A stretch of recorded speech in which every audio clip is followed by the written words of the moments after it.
Sonte në Njerëz të humbur do të ndiqni. Jam Regjina Arapi, banuese në Bledhën e Vlorës. Babai ka ardhur si ushtar në 7 prill të Zgorari Italia fashiste.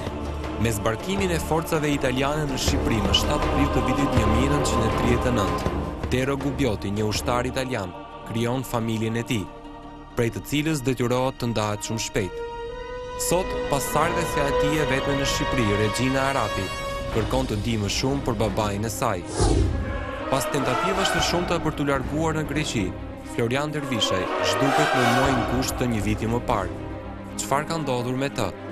Ditën e fundit që është larguar që nuk kam në dieni, është data 23 shtator që ka pirë kafe me kushurinë e parë time.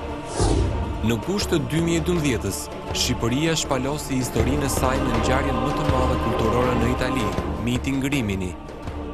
Një popull në kërkim të identitetit dhe rënjeve të lirisë pas 100 viteve pavarësi, pasqyruar në një dokumentar me protagonistë të shumtë. Ndiqni sonte Njerëz të humbur, ora 20:45, live në Radio Televizionin Shqiptar.